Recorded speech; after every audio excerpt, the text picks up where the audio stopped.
is Hunter Hebert, and this is my physics project. James Watt. James Watt was a Scottish inventor, mechanical engineer, and chemist of the 18th century. James Watt was born on January 19, 1736 in Greenock, Renfrewshire, the eldest of 5 surviving children. Initially, Watt was educated at home by his mother, later going on to attend Greenock Grammar School. There he exhibited an aptitude for mathematics, while Latin and Greek failed to interest him.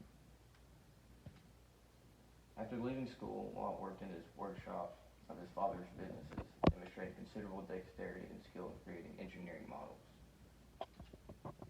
He improved on Thomas Newcomen's 1712 Newcomen steam engine with his Watt steam engine in 1776, which was fundamental to the changes brought by the Industrial Revolution in both his native Great Britain and the rest of the world.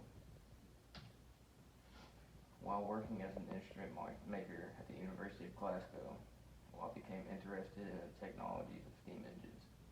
He realized that contemporary engine designs wasted a great deal of energy by repeatedly cooling and reheating the cylinder. Watt introduced a design enhancement, the separate condenser, which avoided this waste of energy and radically improved the power, efficiency, and cost effectiveness of steam engines. Eventually, he adapted his engine to produce rotary motion, greatly broadening its use beyond pumping water. Watt attempted to commercialize his invention, but experienced great financial difficulties until he entered a partnership with Matthew Boulton in 1775. The new firm of Boulton and Watt was eventually highly successful, and Watt became a wealthy man. He developed a concept of horsepower, and the SI unit of power, the watt, was named after him. James Watt died on August 25, 1819 at age 83 in England. Henry Ford. Henry Ford was an American captain of industry and a business magnate, the founder of the Ford Motor Company, and the sponsor of the development of the assembly line technique of mass production. He was born on July 30, 1863 in Greenfield Township, Michigan. His father gave him a pocket watch in his early teens. At 15, Ford dismantled and reassembled timepieces of friends and neighbors dozens of times, gaining the reputation of a watch repairman. Ford was devastated when his mother died in 1876. His father expected him to eventually take over the family farm, but he despised the farm work. He later wrote, "I never had any particular love for the farm. It was the mother on the farm that I loved."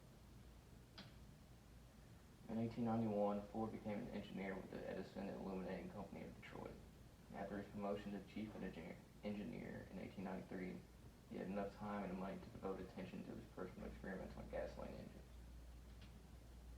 These experiments culminated in 1896 with the completion of a self-propelled vehicle, which he named the Ford Quadricycle. He test drove it on June 4th, and after various test drives, Ford brainstormed ways to improve the quadricycle. Although Ford did not invest in the automobile or the assembly line,